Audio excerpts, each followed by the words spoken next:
반갑습니다. 아마 코로나 때문에 많이들 모든 게 다 차단이 되고 막히고 그랬던 시간들이 길게 됐었고, 근데 제가 오늘 드리려고 하는 얘기들은 이미 나주 지역들이 갖고 있는 중요성에 비추어 가지고 이미 여러 사람들이 연구한 것들이 나와 있습니다.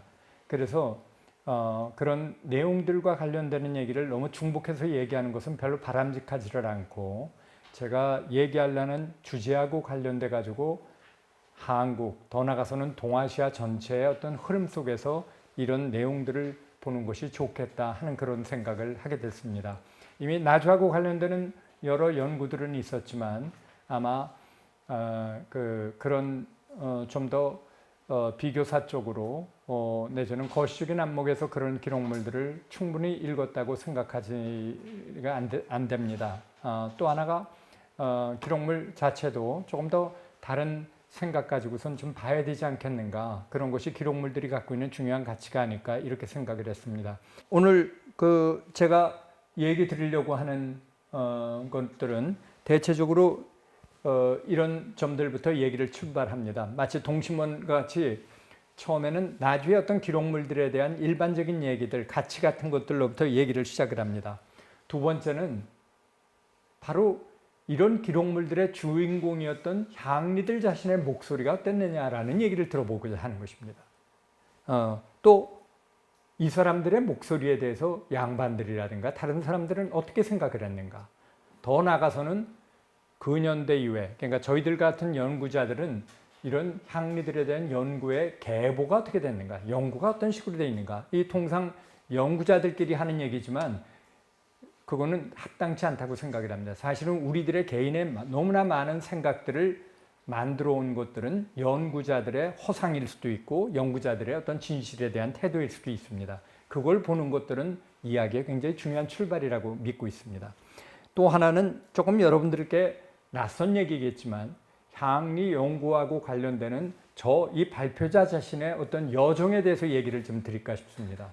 뭐 기록물 찾아다녔던 얘기, 후손이 저랑 얘기를 하면서 울었던 얘기, 그 모든 얘기서부터 시작을 해가지고, 또는 왜 한국사에서 이런 것들이 의미가 있는 작업이었는가 하는, 요즘으로 치면은 그거를 영어로 오토 에스노그래피라고 그러는데요. 이건 제가 조금 얼마 전부터 많이 써왔던 그런 작업이기도 한데, 자서전이라든가 회고록이 아니고 내 자신이 연구를 하면서 저질렀던 오류일 수도 있고 역사의 잘못을 만들어 온 것들도 있고 때로는 긍정적으로 작용을 한 게 있습니다. 조금 이런 얘기를 드리면 그런데, 제가 개인적으로는 대학교 2학년 때 가산 5강대라고 하는 5강대를 복원을 했습니다. 요즘으로 치면 재현인데 문화재까지 지정받게 했는데 사실은 그게 대학교 2학년 때였습니다. 인생을 다 바쳐서 그 가산이라고 하는 마을에 가가지고 엄청난 돈을 모으고 뭐 이래가지고 고증까지 다 해가지고 했는데, 그때 대학교 때였고 그때 제가 갖고 있었던 어떤 이상이 있었고 유토피아적인 게 있었고 민속에 관한 여러 가지 생각이 있었습니다. 저희 잘못을 만들어진 것들도 너무나 많았습니다. 가령 마을분들 춤추는 경상남도 사천 가산의 그 마을분들에게 표준어로 된 대사를 얘기를 하고 가르치고 그랬던 기억이 납니다. 이 모든 것이 서울 중심의 이런 중앙 중심적인 사고 속에서 제가 길들여졌기 때문에 나왔던 과오이기도 합니다. 30년이 지나서 그런 얘기를 내 자신이 그냥 잘못했다가 아니라 내 자신이 만든 게 어떻게 역사를 만들어 왔는가에 대한 그 얘기들을 쓰기 시작했습니다. 이게 어떻게 보면 연구자로 보면은 연구자가 연구를 할 때 사실을 밝히는 것 같지만 실제로는 주관적인 감성과 주관적인 판단들이 개입돼 가지고 역사를 만드는 사례가 너무나 많습니다. 연구자들은 굉장히 객관적이고 굉장히 진리를 추구하는 것 같은데 전혀 아닙니다. 사실은 이놈들이 앞서는 사례들이 너무나 많다는 것입니다. 그걸 돌아다 보면서 이건 나의 목소리였다라고 자꾸 얘기를 하는 것은 굉장히 중요한 것이라고 생각을 합니다. 바로 그런 점들에 관한 얘기를 좀 해볼까 싶습니다. 마지막으로는 저번에 의병과 관련되는 거를 하면서 이 얘기를 다뤘던 것들을 조금 더 심화를 시켜봤습니다. 동아시아 이사체계라고 하는 것 속에서 이소제도가 어떤 역할을 했는가. 최근에 미국에서도 이러한 연구들이 비로소 나오기 시작을 했습니다. 전반적으로 우리가 얘기하는 양반들의 관료 제도라든가 이런 것과 연동이 되어 있는데 이서 제도라고 하는 게 행정실무만을 이런 것들이 전반적인 통치체제에서 어떠한 역할들을 했는가 하는 거시적인 연구들이 나오고 있습니다. 우리가 이런 점들을 개별적인 어떤 연구를 넘어서 가지고 좀 더 거시적인 지평에서 보는 게 중요하지 않을까 이렇게 생각을 합니다. 예, 이런 얘기들로서 오늘 얘기가 구성이 될 예정입니다. 제목입니다. 엄격하게 얘기를 한다면은 전근대 동아시아의 이사 체계라고 얘기했습니다. 거기에 대한 얘기부터 시작을 할까 싶습니다. 이사라고 하는 건 뭔가? 이게 동아시아의 중요한 특징의 하나인데요.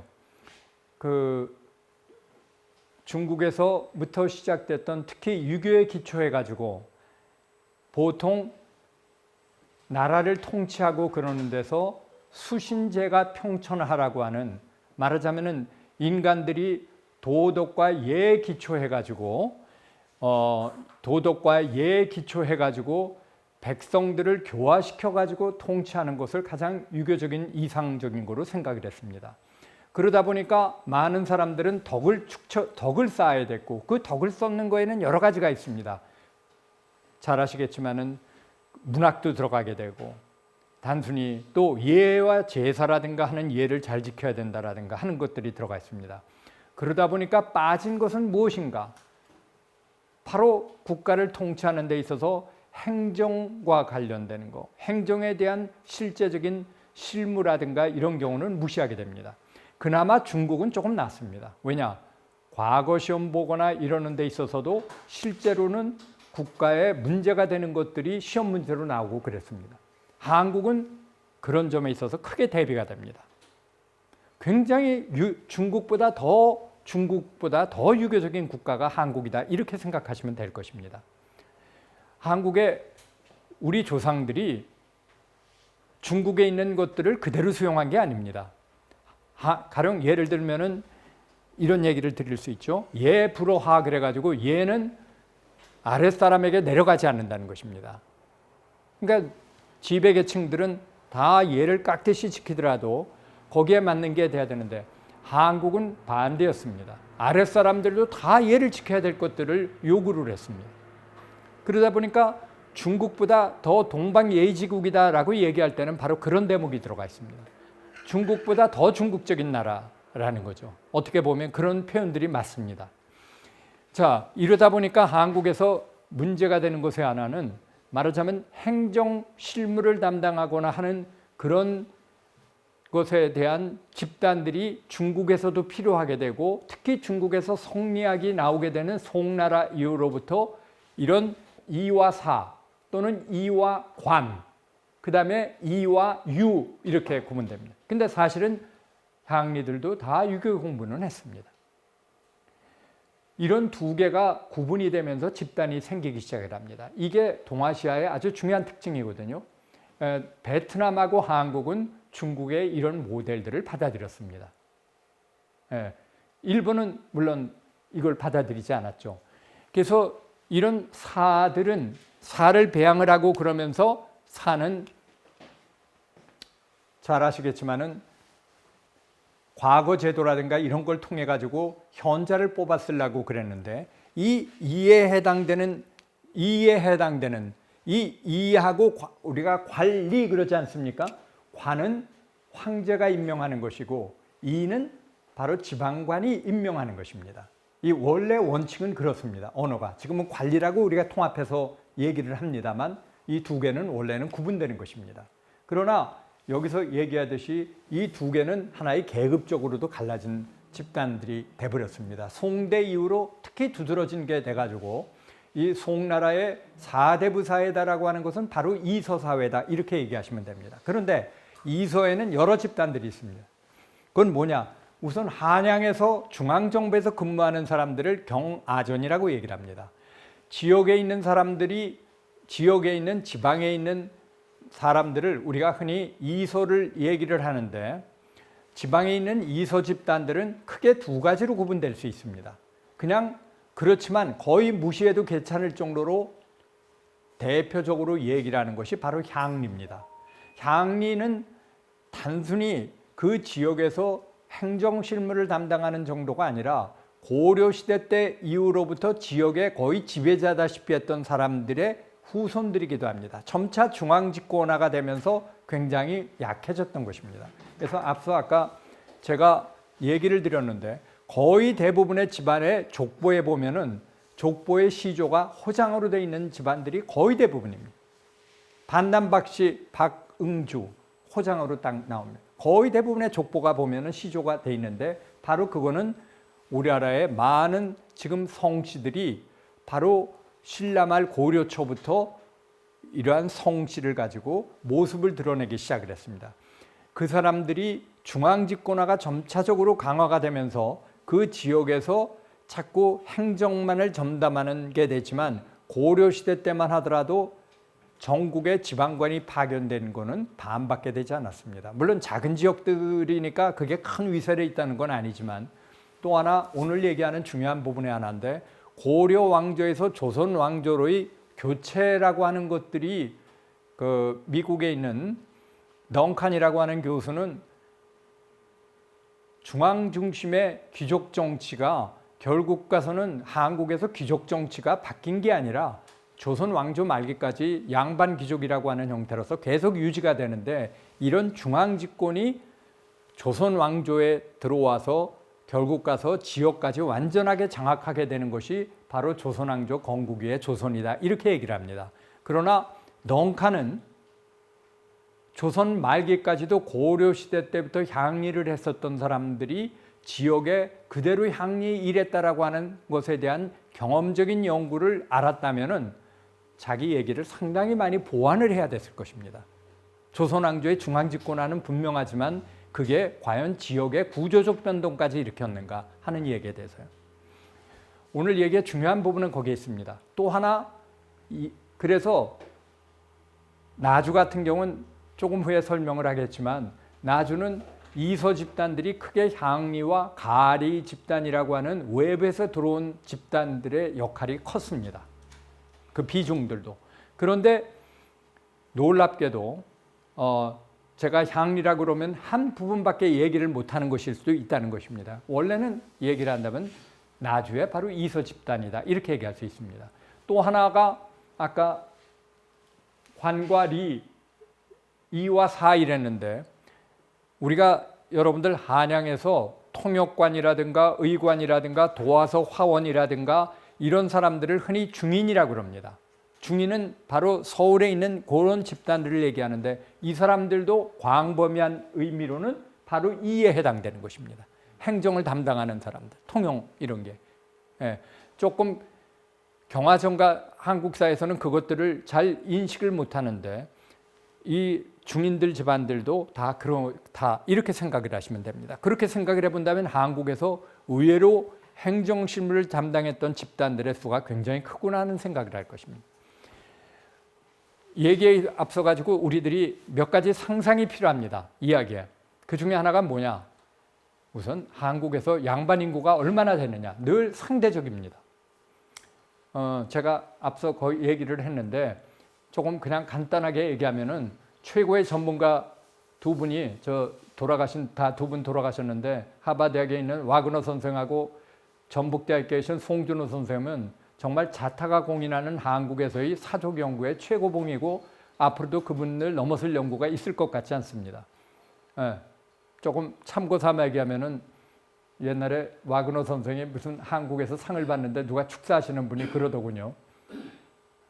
1월 1일 새벽부터 12월 31일까지 연구실에서만 평생 있었던 분. 얼마나 재미가 없었겠습니까, 정말. 그런 덕분에 미국의 하버드 대학교 한국학이 우뚝 서게 된 게 그런 기초 작업 때문에 그렇습니다. 그런데 와그너 선생의 그 큰 작업이 돼가는데 송준호 선생의 작업과 분리가 안 됩니다. 위대한 학자라고 저는 믿고 있습니다. 전주에 있었기 때문에 이 선생님이 한양에서 너무 가치 평가가 밑으로 깔리는 걸 보고 안타까웠습니다. 있을 수가 없는 일입니다. 사실은 송준호 선생은 엄청난 그 거인이었습니다. 두 분 다가. 예. 이분들의 표현을 빌리자면 약 12 내지 15% 정도 얘기를 하고 있습니다. 그러나 미스터리입니다. 여러분들이 12 내지 15% 정도를 생각을 할 때 어떻게 생각하시면 되는 거 아니, 이런 지배계층들에 대한 통계적인 수치는 늘 의심스럽고 바뀌어질 수 있는 여지가 있는데, 프랑스 혁명 이전에 있어서의 프랑스 귀족들이 경계가 애매하지만 대개 4% 얘기를 합니다. 그 분야에 있는데 그것도 유동적이라고. 5% 정도. 일본의 사무라이 또는 다이묘들은 합쳐가지고 약 4% 정도 얘기를 합니다. 한국의 지배계층들이 거의 2배 이상 내지 3배가 많았다는 얘기죠, 양반들이. 그게 근데 그들하고 갖고 있는 차이가 있습니다. 한국의 양반들은 국가가 이 사람들의 녹봉을 보장하지 않습니다. 자신들이 알아서 먹을 걸 관직을 나가든 간에 차지해야 됩니다. 일본의 사무라이라든가 프랑스 혁명 이전의 귀족들은 국가가 지급되는 이른바 녹봉 내지는 또는 영지가 있었습니다. 이게 우리의 양반들하고 차이입니다. 양반들은 부단히 노력을 해야 됩니다. 자기가 관직을 얻거나 과거를 통해서 뭘 하거나 하는 것입니다. 이런 점들을 전제로 해야 된다는 것입니다. 두 번째가 한국의 향리 집단들은 이따가 간단한 지도를 보여주지만 나주 같은 경우에는 거의 나주 읍성을 중심으로 세거를 했다는 것입니다. 우리가 고려시대 때에 대한 별다른 기록을 갖고 있지 못한데 이거는 고려시대 때부터 이어졌을 것입니다. 그렇다면은 고려시대 때 향리였었던 집안들이 고려 왕조, 조선 왕조를 넘어서 가지고 임진왜란까지 넘어서서 했었던 집안들이 제가 지금 계산해 봤을 때 경상도, 전라도의 경우에 30%가 넘습니다. 그 얘기는 고려 그 이상으로는 거슬러 올라가기가 힘드니까 고려 초이로 얘기한다면은 거의 1000년 가까이를 갖다가 읍성 내에서 살아왔다는 것입니다. 이건 어떤 양반 집안들도 그런 집안들이 없습니다. 그러니까 한 지역을 대표한다라고 하는 게 바로 향리일 수밖에 없는 이유가 바로 그런 점에 있습니다. 놀라운 일입니다. 그걸 읍치라고 그러는데요. 이 읍치에 대한 거는 우리가 읍성이라든가 이런 얘기는 하지만 한국사에서 가장 잘못 이해되고 있는 것 중에 하나가 바로 읍치라고 얘기 드리고 싶습니다. 그건 몽관이 흔히 서양의 도시로 비견이 되거든요. 근데 제가 전에도 발표해서 말씀드렸지만 서양의 도시하고는 전혀 다릅니다. 서양의 도시는 여러분들 아시겠지만 서양은 뿌리 깊은 도시 문화와 도시 국가의 전통을 갖고 있습니다. 가령 여러분들 아시지만 우리가 고대 그리스, 다 아테나, 스파르타 다 도시 국가였죠. 이태리도 역시 도시국가였고 그것이 후에는 근대 국가로 바뀌다 손치고 왕조 국가로 바뀌었지만 여전히 도시 국가의 전통이 있어서 거기에 대한 서양 문화를 설명하는데 도시를 빼놓고는 설명이 안 됩니다. 이 점을 우리의 한국사 연구자들은 언제나 놓치고 있는 것입니다. 그러니까 가령 제가 얘기하는 민법이라고 하는 것도 바로 시빌에서 나오는데 그게 바로 시티에서 나온 것입니다. 시빌라이제이션이라고 하는 문명조차도 도시에서 나왔습니다. 한국의 그러나 도시는 조선 후기로만 보면은 오늘 얘기하는 거에 좀 들어가 있습니다만 양반들의 입장에서 보면 도시에 사는 거는 무시되는 것이었습니다. 여기는 속의 공간이고 리의 공간입니다. 의의 공간이 아니라는 것입니다. 이런 것이 한국이 지금 현재 도시화가 거의 80-90%가 넘는 걸 보면은 한국의 근현대 위의 변동이 얼마나 엄청난 것인가 하는 걸 알 수 있습니다. 이런 전제 아래서 우리가 오늘 향리의 세계 또 이서의 세계에 대해서 이 얘기를 좀 해볼까 싶습니다. 이런 논의는 향리 내지 이서에 대한 뿌리 깊은 편견들과 맞서는 작업이기도 합니다. 가령 예를 들면은 정약용 선생은 워낙 유명해가지고 정약용 선생 한마디가 무슨 규범과 같이 돼버린 게 많습니다. 그 중에 하나가 나오는 게 정약용 선생은 아주 향리들에 대해서 부정적인 얘기들을 했고 그게 뿌리 깊은 편견으로 특히 자주 인용이 됩니다. 지금까지도. 그런데 아이러니는 정약용 선생이 유배를 와가지고 여러 제자들이 있었는데 여러 제자 가운데 끝까지 의리를 지킨 거는 다 향리들의 후손들이었어요. 끝까지 선생님 돌아가시고 그 자식까지 의리를 맺어진 거예요. 본인이 정치적으로 유배를 왔다는 것 때문에 양반들은 아예 경원시했고, 근데 향리들 제자 그 후손 자식들이 아버지 손 끌려가지고 교육받으러 왔었고, 그 중에 황상과 같은 제자는 끝까지 선생과 했고, 또 정약용 선생의 그런 여러 가지 왕성한 호기심까지 물려받아서 새로운 세계를 보려고 노력을 했습니다. 바로 이런 뿌리 깊은 편견들이 언제부터 만들어졌고 어떻게 됐는가 하는 얘기들을 우리가 보는 거는 그 어떤 자료에 대한 기록에 대한 얘기보다 더 중요한 의미가 있다고 저는 믿고 있습니다. 그러면은 지금 나주에 그 기록물들 가지고 얘기들을 좀 해볼까요? 여기 아주 간단하게 얘기를 쓰겠습니다. 선생안이라고 하는 것은 뭘 얘기하는 거 아니? 이건 한국에 있는 매우 독특한 특징의 언어인데, 중국과 같은 데서는 그 일반 연구자는 이 선생안이 신기했던 모양입니다. 그래서 선생안이 무엇이다라고 하는 걸 썼던 선생님이 이거를 해설을 상세하게 한국에 대해서, 우리들에게는 연구자에게는 익숙한 것이지만 선생안이라고 하는 것은 어떤 직책을 갖다가 역임했었던 사람, 그리고 그 사람들을 기억하기 위해서 이렇게 책을, 문서 성책을 만들어서 거기에 이름을 갖다가 직책을 그만둔 다음에 개로 기록을 합니다. 이거를 선생안이라고 얘기를 합니다. 한국에는 다양한 분야에 걸쳐서 선생안이 있습니다. 지금 현재 남아있는 선생안 가운데 역사가 가장 오래된 거는 경상도의 관찰사들의 명단들을 수록했던 도선생안입니다. 도선생안이 언제부터 만들어졌는지는 고려시대 때인 것 같은데 그것도 100% 확정짓기는 어렵습니다. 그런데 그 다음으로 오래된 유서가 깊은 선생안은 경주에서 향리들 가운데 우두머리라고 얘기할 수 있는 호장들의 이름을 적어놓은 경주 호장선생안입니다. 이게 역사적으로 보면은 1361년인가 나중에 여기 있습니다만 그쯤 만들어지기 시작을 했습니다. 그러니까 그 전에 있었던 사람들까지 찾아내서 기록을 했기 때문에 1200년도 후반부터 명단들이 나오기 시작을 합니다. 그런데 이 기록이 1910년 것까지 거의 향리 제도가 없어지고 조선왕조가 종원을 구할 때까지 이 기록이 거의 매년 그만두면 쓰고 그랬다는 것입니다. 보통 노력이 아니죠. 여러분들 어느 한 집안도 일대만 지나도 지금 기록물들 갖기가 쉽지 않지 않습니까? 그런데 1300년도 후반부터 시작을 해가지고 1910년입니다. 상상하기가 어려운 정도의 그런 기록문화 전통이라는 거 얘기할 수 있습니다. 바로 이런 그 선생안이 지금 남아 있습니다.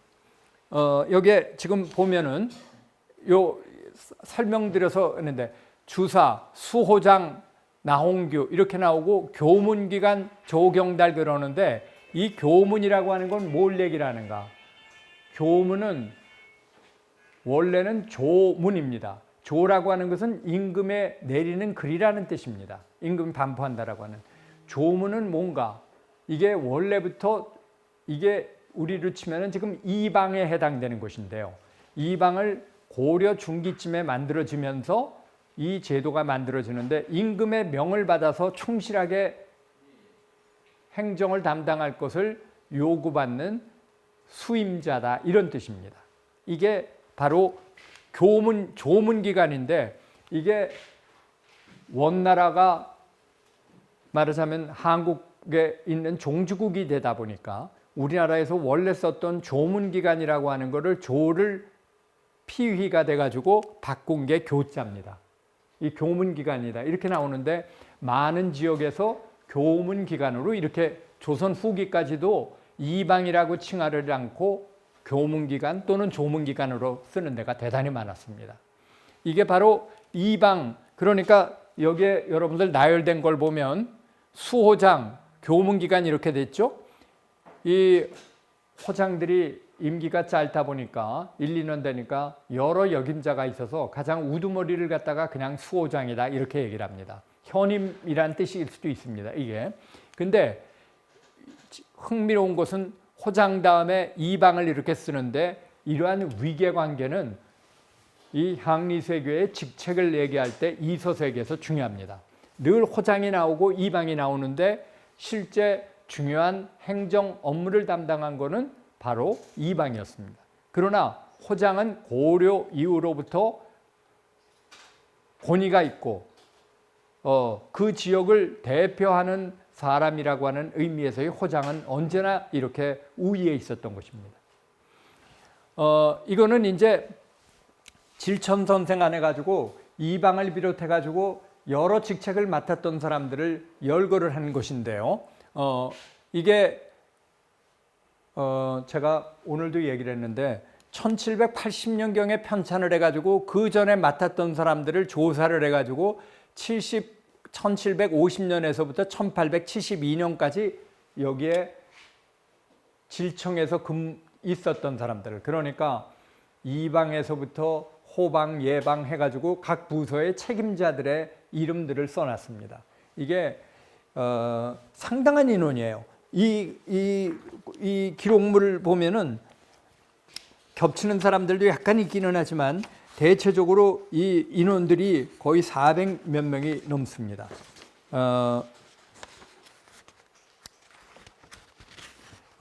따라서 이거는 이방들만을 질청이라고 하는 어떤 행정부서의 가장 중요한 사람들의 직책만을 적어놓은 곳은 아니다 하는 것입니다. 거기서 근무한 사람들을 다 적어놓은 것이죠.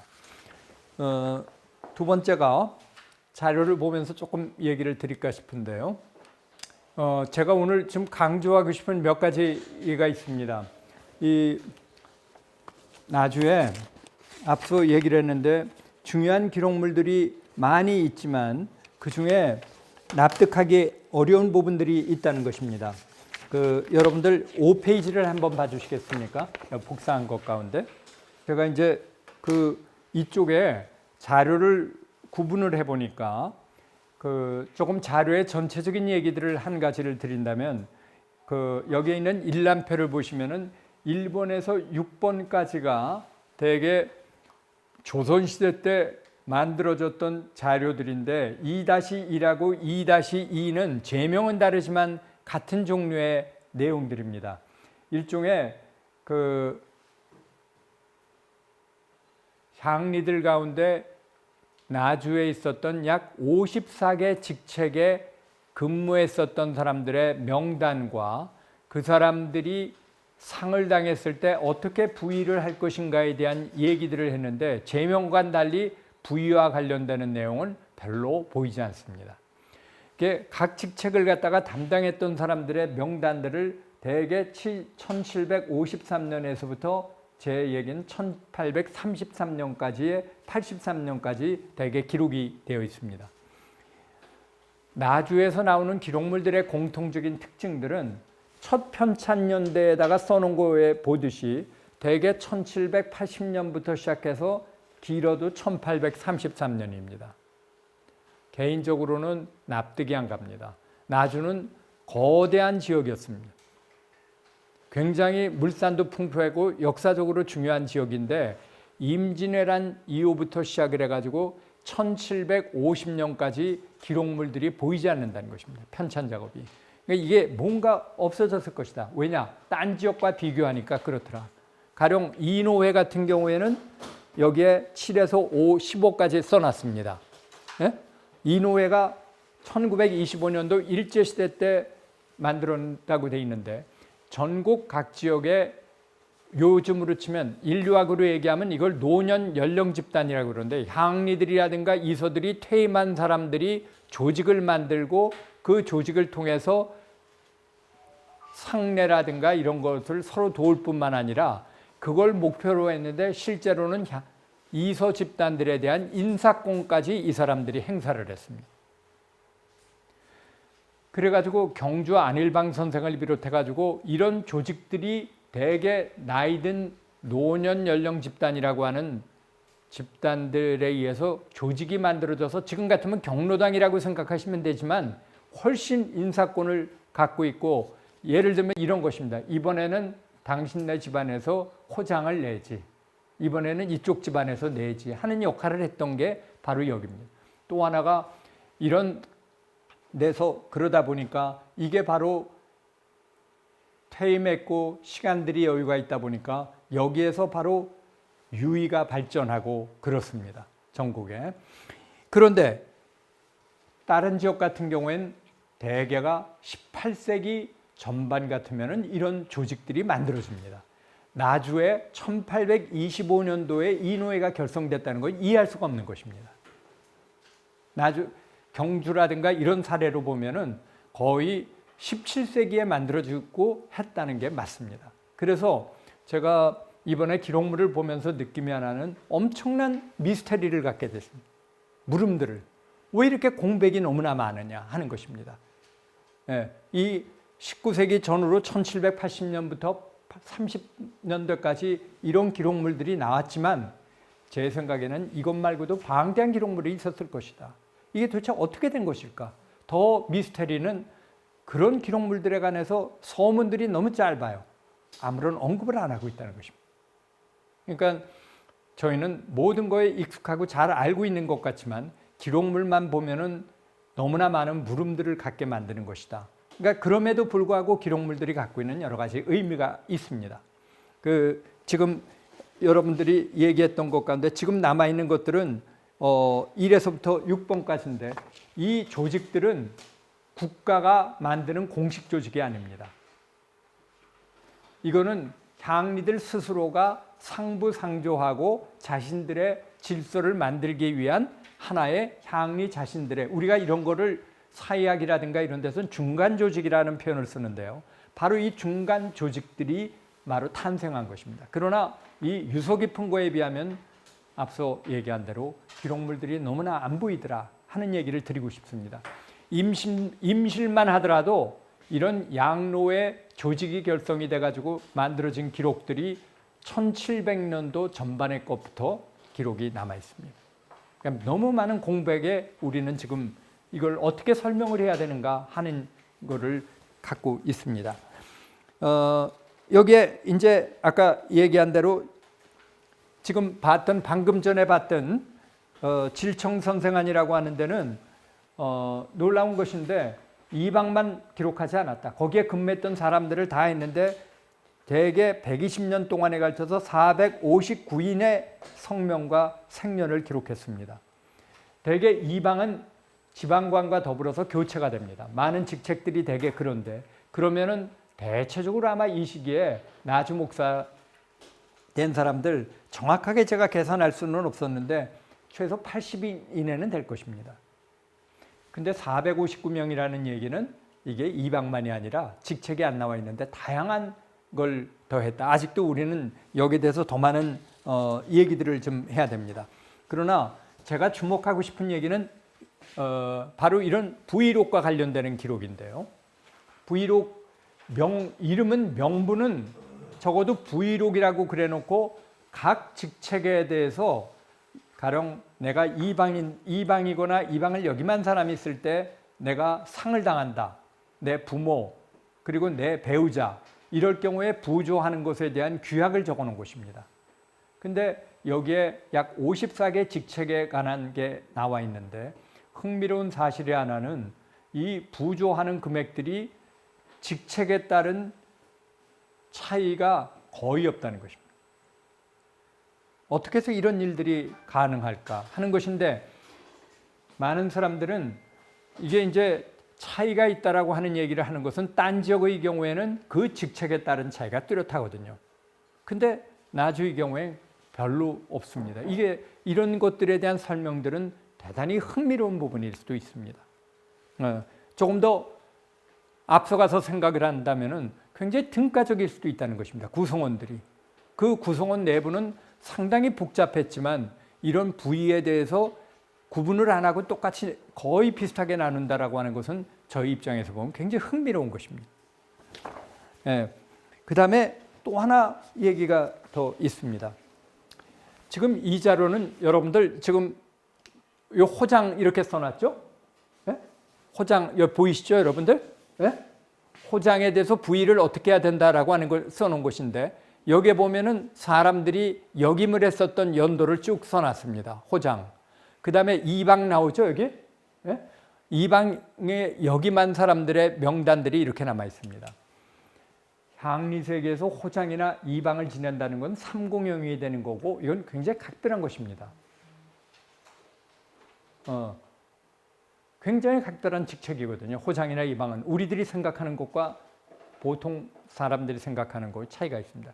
그래서 호장 선생안 아까 얘기를 드렸지만 이방 선생안들도 만들어지기 시작하는데 이게 대개 임난 지나서 1700년도 이후로부터 많은 지역에서 만들기 시작이 됐습니다. 지금 현재 남아있는 지역은 정확하게 헤아리지는 못했지만은 만들었는데 없어졌다고 하는 지역들도 많고 왜냐하면 잘 아시겠지만 한국의 근현대사의 가장 중심은 바로 읍지였습니다. 이게 근대도시 되면서 너무나 많은 자료나 기록물이 없어질 수밖에 없습니다. 지금 그러니까 저희가 갖고 있는 지식은 너무나 많이 없어졌으니까 얘기를 못하지만 그래도 남아있는 지역을 헤아려 볼 경우에 전승되고 그러는 게 제가 지금까지 본 바로는 한 30군데가 됩니다. 그중에 남아있는 지역은 얼마나 될까? 헤아릴 수 없는 게 있습니다. 가령 어떤 데는 놀랍게도 일제시대 때 읍지를 편찬하면서 이방 명단들을 다 적어놓은 데가 있습니다. 인동 같은 데가 대표적인 데인데요. 그렇지 않고 보통의 경우에는 대단히 좋은 지질에다가 기념비적으로 만듭니다. 누가 보더라도 고급스러운 그거로 일종의 호장과 이방의 권위를 드러내는 것입니다. 여기에 이 이방과 호장 이렇게 돼가지고 돼 있을 뿐만 아니라 이 여러 가지 직책을 맡았던 사람, 예방, 경방, 호방 하는 식으로 해서 54개의 직책에 관한 게 나오는데 여기서 중요한 사실이 하나는 이게 없어졌는지 어떻는지는 모르지만 몇 개의 기록으로 봐가지고 호장 선생안이나 이방 선생안을 따로 만들지 않은 것 같다는 것입니다. 다른 지역은 딴 선생은 없어도 호장 이방안만 만들었습니다. 그러니까 어떻게 보면 대단히 탈권위적입니다. 이 우임자, 이 직책이 중요하지 않다는 것이 아니라 그들만을 위한 배타적인 어떤 선생안이 만들어지지 않았다는 게 아니겠는가. 왜냐하면 여러 가지 기록으로 봐가지고는 그런 것 같습니다. 그 부의를 안 했다라든가 하는 게 이런 게 바로 이 기록물들을 통해서 제가 확인할 수 있는 두 번째 특징이라고 얘기 드리고 싶습니다. 세 번째 드리고 싶은 얘기는요. 형방계안이라든가 이런 경우는 또 딴 데도 있으니까 제가 더 드리지 않겠고 각 지역마다 형방을 중시하는 그런 전통들이 있었습니다. 아마 그런 점들이 있지 않았을까 하는 그런 생각이 듭니다. 그게 경주는 형방을 대단히 중요시 여겼습니다. 그래서 삼공영의 하나로 들어갔습니다. 삼공영은 호장, 이방 그리고 지역마다 중요한 직책을 갖다가 하나 넣는데 어떤 경우는 장교인 경우도 있고 어떤 경우에는 형방인 경우도 있고 어떤 경우 호방인 경우도 있습니다. 지역마다 차이가 있는데 이 경주는 바로 형방이 들어갔는데 제가 지금 얘기하려고 하는 세 번째 특징의 하나는 반수계안인데요. 이 반수계안은 무엇인가? 앞서 얘기한 대로 이 나주에 이서 집단들이 있는데 향리들만이 거의 행정을 담당했던 게 임진왜란 때 큰 타격을 받고 행정실무를 담당할 사람들이 많지 않았습니다. 그때 새로운 부류들이 이서 집단들에 들어오기 시작을 하는데 많은 경우에는 이게 향리 가문으로 들어온 지역들도 많습니다. 조금 있다가. 그런데 점차 18세기를 거치면서는 이 사람들을 가짜가 가짜라는 뜻이 아니고 임시가합니다. 임시로 이서 일을 하고 있는 사람이다라고 하는 의미에서의 가리라고 하는 표현을 썼습니다. 그런데 이 가리들이 울산 같은데 그 지역에 들어온 지가 200년이나 돼요. 그런데도 임시에 우리 그런 거 읍지에서 종종 보입니다. 그건 몽고하니 성씨 가운데 우거성씨라는 게 있습니다. 임시로 거처하고 있다는 분인데 그분들 그 지역에 들어온 지 300년이 됐습니다. 토백이들이 입장에서 보면 잠시 와서 머무르는 사람, 이런 뜻의 한국이 갖고 있는 아주 중요한 그런 구별짓기의 한 부분이라고 얘기할 수 있습니다.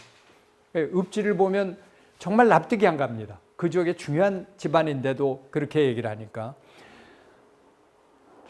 나주도 향리하고 구분해서 가리라고 그랬고 직책에 관해서 여러 가지 구분을 했습니다. 이미 박경중 선생님께서도 그쪽에 어떤 직책 맡고 하는 얘기들을 전승과 이야기를 가지고 이미 발표하신 바도 있습니다. 제가 거기에 다시 반복하지는 않습니다. 제가 드리고 싶은 얘기는 무엇인가?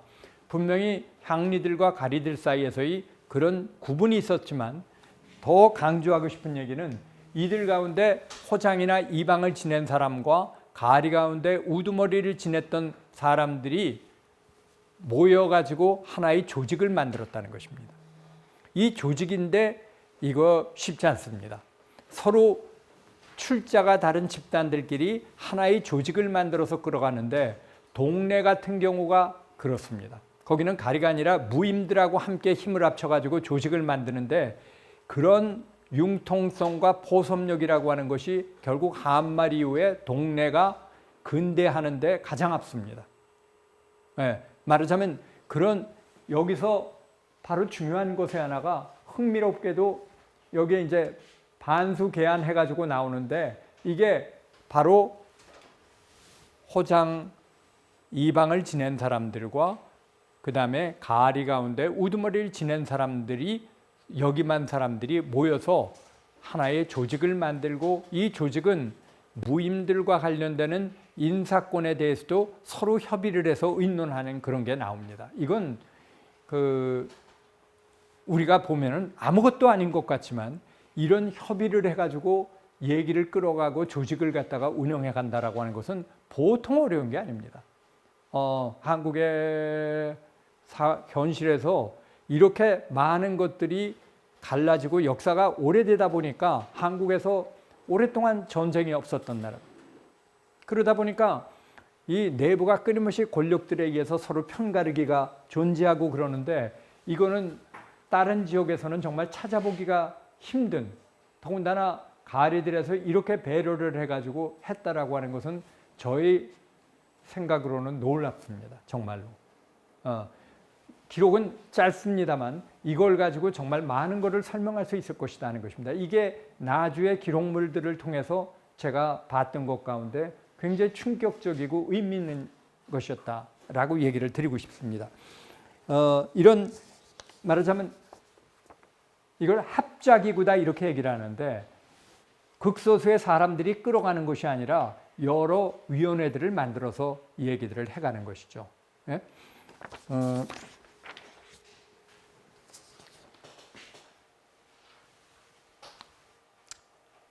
7페이지를 한번 볼까요?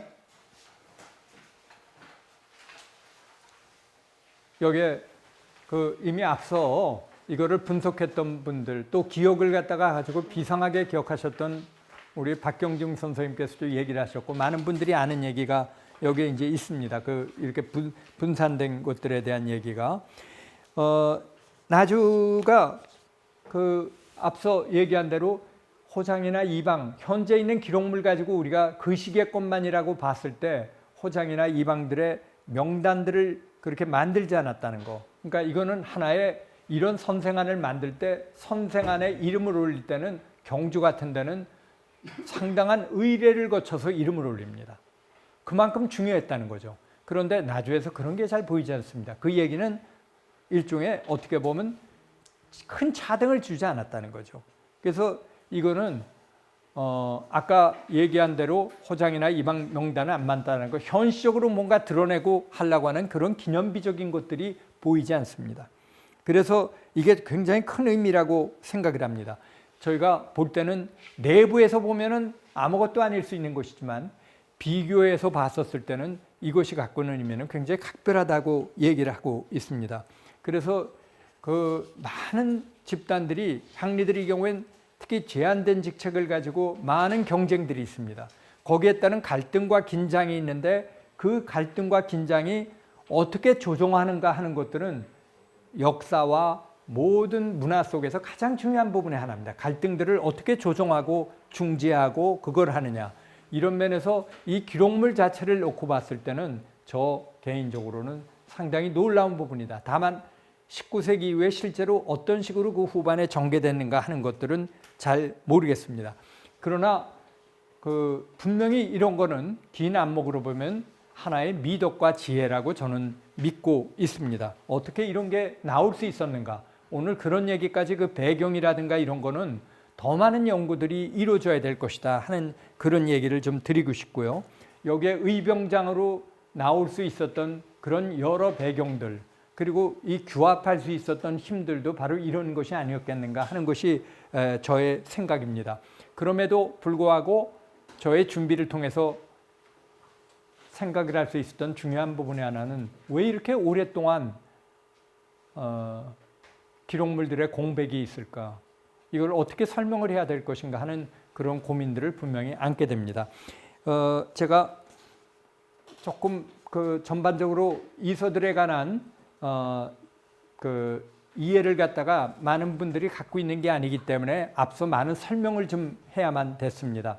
향리들의 목소리를 조금만 들어보자 하는 얘기입니다. 녹음기가 없었으니까 그 당시에 향리들의 얘기를 하는 건 아니지만 저희 입을 빌려서 얘기들을 전달할 수밖에 없는 거죠. 종종 향리들의 아까 얘기한 것 가운데 제 얘기가 바로 이런 것입니다. 우리가 광범위하게 행정실무를 담당하는 분 가운데는 여러 분들이 있습니다. 여러 부류들이 있는데 통상적으로는 이석을 했을 때 중국은 설이라고 주로 합니다. 거꾸로. 우리나라는 이서라고 얘기를 합니다. 설이라고 하는 것 정말 드물게 나옵니다. 한국에는. 묘한 것입니다. 족보도 한국에서 가장 많이 쓰이는 언어는 세보입니다. 중국은 다릅니다. 종보가 가장 많아요. 서로마다 언어의 호칭을 중국에서 갖고 오더라도 차이가 있는데 보통 이서들은 향리가 지역의 경우에는 향리들이 있고 그 다음에 가리, 아까 임시가짜라고 그랬습니다. 가짜란 뜻이 아니라는 것입니다. 향리와 가리라고 하는 그런 집단들로 구분이 된다 하는 얘기입니다. 그래서 한말이 될 때까지 대체적으로 직책에서 호장과 이방을 공용이라고 그러는데 이런 직책은 향리들만이 대개는 맡았습니다. 근데 지역에 따라서는 가리들의 수가 상당히 많은 데가 있었고 가리들에 대해서 어떤 때는 두려움을 느껴가지고 배타적으로 가는 데가 있었고 지금 나주 같은 경우에는 상당한 위세들을 가리들도 가지고 있었습니다. 서로 간에 아까 반수계안이라는 걸 보듯이 이렇게 됐죠. 그 다음에 한양에 있는 경우에는 경아전이라고 그러는데 연구로 보면 경아전이 가장 잘 연구가 안 돼 있습니다. 여기도 세습을 우리가 가령 유명한 양반들 집을 치면은 대부분 중앙에 있는 경화전들이 단골로 있습니다. 단골로. 그러니까 우리가 단골무당 그러지 않습니까? 단골이다. 내가 이 집의 단골이다 하는데 양반 관리들과 이 경화전 사이에는 단골이라는 게 되게. 그래서 서로 집안의 사적인 행사들도 다 봐주고 그걸 통해서 또 경화전들이 여러 가지 익숙한 중요한 직책들을 갖다가 많이 받기도 하고 그렇습니다. 이런 관계가 되게 성립이 되어 있습니다. 그 다음에 저의 개인적으로는 중인은 늘 이거랑 분리시켜서 얘기를 하는데 중인도 엄격한 의미로 행정을 담당하는 사람이다. 행정 실무를. 그런 의미에서 이 중인도 폭넓은 의미로는 아까 관과 리, 이와 사 또는 유와 이 그랬는데 중간적인 게 아니고 이렇다 이렇게 얘기할 수 있습니다. 이게 호머비 할버트라고 하는 사람의 얘기를 제가 찾아내가지고 좀 얘기를 했는데 헐버트는 선교사입니다. 근데 The Passing of Korea라고 하는 책인 한국에서 근간에 되기 전까지 한말까지 나온 유일한 한국의 현대사 책을 쓴 분입니다. 선교사들 가운데 학문적으로 탁월한 몇 분들이 있습니다. 게일이라든가 홀버트라든가 이런 사람들의 얘기는 우리가 따라가기가 힘들 정도로 굉장히 엄청난 한국에 대한 전반적인 이해를 갖고 있었습니다. 이때 서구의 동양학이라고 하는 것이 커져가기 시작을 했는데 이분은 바로 미국에서 알려진 다트마스 대학의 역사학과 출신이었습니다. 어떻게 이런 연구를 할 수 있었는가라고 생각을 했더니 바로 이런 배경들을 가지고 있었습니다. 이 헐버트는 재미있는 얘기를 썼습니다. 누구라도 향리에 대해서 안 좋은 얘기들을 하고 있었는데 이거는 이런 얘기, 주민들을 흔히 착취한다, 수탈한다 이런 얘기들을 하는데 이건 과장됐다는 것입니다. 이건 서글픈 일이다 하는 얘기죠. 예? 그리고 여기 이 사람은 아예 이와 관련되는 여러 편의 글을 썼습니다. 놀랍게도. 헐버트가 어떻게 이런 얘기를 썼는지 정말 놀라울 지경입니다. 근데 여기에 그러면서 이 사람들에 대해서 침소봉대하는 것을 한국인들은 간단하게 생각한다. 근데 재미있는 표현을 쓰고 있습니다. 저는 모든 사람들이 저지르는 과오들은 속지향이며 기관식의 폭발을 막아주는 안전판 구실을 한다. 모든 사람들은 욕구 불만을 털어놓기 위해 욕설을 퍼부는 쓰레기통처럼 아전을 취급하기 때문에 위와 같은 의의로 표현하는 것도 과히 그릇된 거리라 볼 수 없다. 악독한 여전도 많지만 그들은 훌륭한 사람들이 많다라는 것입니다. 그런데 더 중요한 게 있어요. 이분들이 한 지역에 거의 1000년 살았다고 그랬습니다. 우리가 얘기 나누는 거로 악독했으면 여러분들 동학봉기 보듯이 다 쫓겨나고 그 지역에 이렇게 오래 못 삽니다. 그러니까 우리가 생각하는 많은 이야기들은 만들어진 얘기들이 너무나 많다는 것입니다. 그래서 그들은 여기 하는 게 주민들을 억압하는 게 아니라 말하자면 주민과 방백수령 사이에 완충기 역할을 한다 이런 얘기를 했습니다. 헐버트에게는 향리들에 관한 일반적인 얘기들에 관한 얘기를 1000년 만에 뒤바꿔 놓는 얘기입니다. 굉장히 뛰어난 사람입니다. 그 위에 나머지 얘기를 하는데 이런 예시를 갖고 이분이 쓴 얘기 가운데 요거는 조금만 인용을 했지만 훌륭한 사람들이 너무 많다라고 하는 얘기들을 쓴 또 다른 글들도 있습니다. 이분은 선교 때문에 각지를 다니면서 사람을 직접 만났습니다. 일방적으로 듣고 한 얘기가 아니거든요. 더 중요한 게 있습니다. 사회 구조에 관한 얘기를 하겠습니다. 조선왕조는 우리가 지금 얘기하는 것까지 개개인들에 대한 거를 다 파악하고 있는 사회가 아닙니다. 호적을 만들고 그러지만 대충 특히 19세기에 들어가게 되면 어떤 일이 벌어지는 거 아니 19세기 초에 엄청난 재앙을 겪었거든요. 사람들이 이상하게 그걸 안 보는데 19세기 초에 인구의 몇백만이 죽었습니다. 이북에 하듯이. 그 이후에 회복돼가는 시점이 대개 인구가 회복된 게 바로 임술 농민분기가 일어났을 무렵에 이 그래프상에서 올라간 게 바로 그겁니다. 놀랍게도 한국 사연구자들이 이렇게 19세기 초에 인구가 급감한 것을 잘 모릅니다. 여러 통계적으로 그게 나오는데 더 중요한 게 있습니다. 그런 엄청난 재앙에 관한 국가의 기록들의 수준들이 너무나 낮다는 것입니다. 연구자들은 늘 기록 따라가거든요.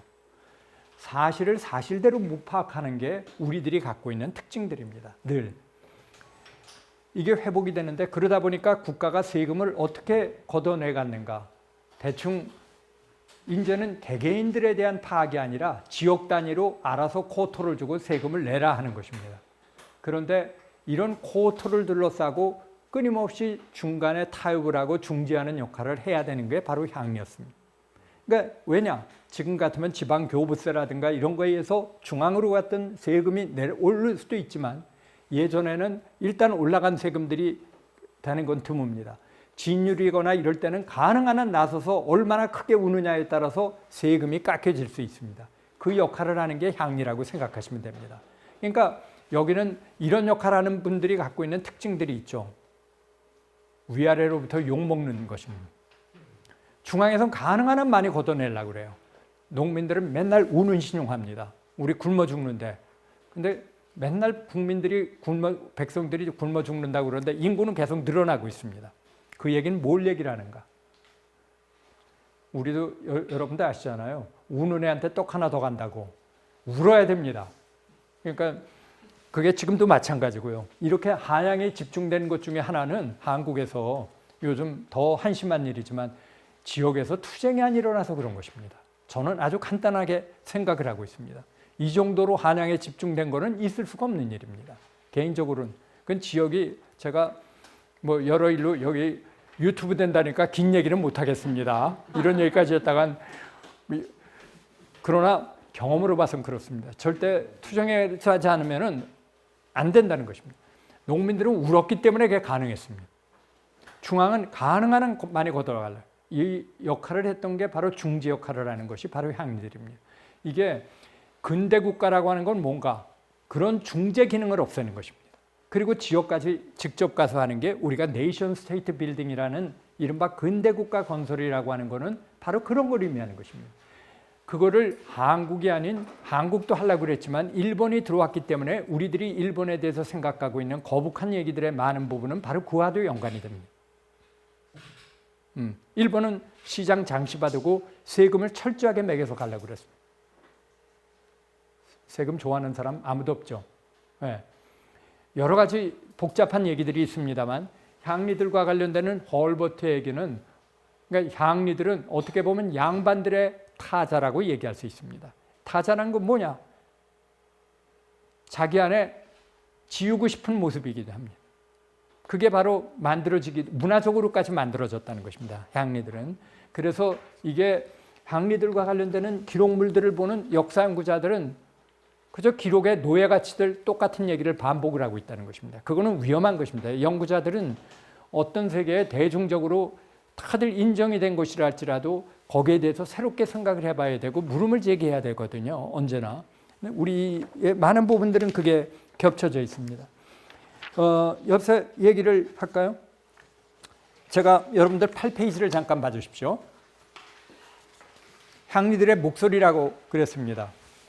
목소리라는 건 뭔가 기록을 통해서든 어떻든 간에 자기 목소리를 내는 건데 우리가 향리들에게 하는 기록 가운데 역시 제일 빠른 게 놀랍게도 나주의 금성일기입니다. 1358년에 대한 금성일기인데 이건 향리들의 기록물이라고 하는 전통 속에서 볼 때 그 가치가 나타나는 것입니다. 놀라운 일입니다. 1358년에 해가지고 1481년까지 수록을 했죠. 경주 호장 선생안이 만들어진 게 1361년이니까 3년 전 얘기입니다. 나주가 앞섰다는 얘기죠. 사실은.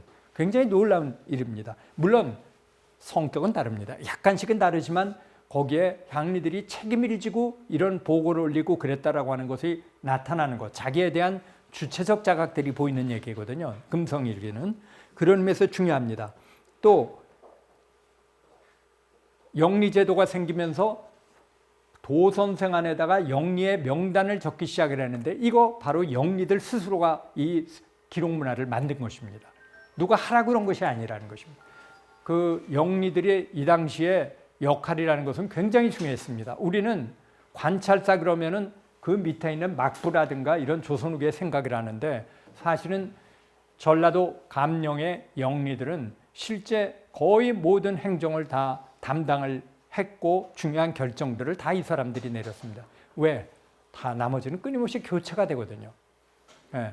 그러니까 그 다음에 앞서 얘기한 대로 영리들이 중요한 곳 하나는 감령이라든가 이런데 각지의 향리들이 모여가지고 로테이션이 되기 때문에 귀중한 정보들이 다 흘러날아간다는 것입니다. 제가 보여주는 게 하나가 바로 이 기록물인데요. 예, 이건 몽관이 연조구감이라고 하는 책입니다. 전에 상주하고 나주하고 비슷한 전통을 가졌기 때문에 함께 지금도 자매 결혼을 맺고 그런 게 있습니다. 상주 출신의 향리가 1840년경에 연조귀감이라고 하는 책을 출간을 했습니다. 이건 조상이 4대 걸쳐서 만들어진 책인데요. 그 이후에 이 사람이 속편까지 만들었습니다. 그 책은 출간을 못했어요. 그런데 제가 얘기해주고 이건 뭔가 향리의 역사서입니다. 왜 우리가 차별받아야 돼? 우리 가운데 훌륭한 사람도 많고 우리가 기여하는 바가 너무나 많은 행정이나 업무에서 이런데 왜 우리가 차별받아야 되느냐라고 하는 의문 속에서 향리들의 역사서를 찾았는데 더 중요한 게 있습니다. 이 사람은 경상도 전역을 다 돌아다녔습니다. 이렇게 역사 연구자들도 누구도 지금 답사 정도가 하고 눈으로만 확인하는 정도지 이렇게까지 찾아다니고 얘기 듣는 사람 이미 1840년대입니다. 양반들 가운데서도 이 정도 수준으로 조사한 사람이 없습니다. 두 번째, 이 사람이 지방관하고 아마 싸움을 했던 것 같아요. 정확한 건 모르겠는데 바로 이 무렵쯤에 책 출간할 무렵쯤에 해가지고 장성으로 유배를 왔습니다. 그래서 기정진뿐만 아니라 그 지역에 있는 향리도 조사를 했고, 더 흥미로운 사실은 아마 신지호 선생도 만난 것 같습니다. 판소리 저기에 가까운 데였으니까 고창에. 너무나 재미있습니다. 한 분은 속의 세계를 갖다가 두 사람 다 불만이 가득한 사람이었습니다. 사실은 왜 우리가 차별받아야 되는가 하는 거예요. 그러나 신지호 선생은 그거를 문화로서 녹였습니다. 희화화했고, 그 대신 그 제자들은 잘 아시겠지만은 동학농민 봉기가 있었을 때 가장 과격한 부대에 앞장섰습니다. 창하는 사람들이. 신지호 선생의 남성 제자들에 관한 기록물이 하나도 안 남아 있습니다. 집안에서 다 없앴다고 생각합니다. 그런데 여성 제자들에 대한 건 남아 있습니다. 편지라든가 이런 게. 그거는 너무나 앞섰으니까 제자들 가운데 전부들 앞섰고, 그 기록들이 이제 끝나고 나서 동학이 나타납니다.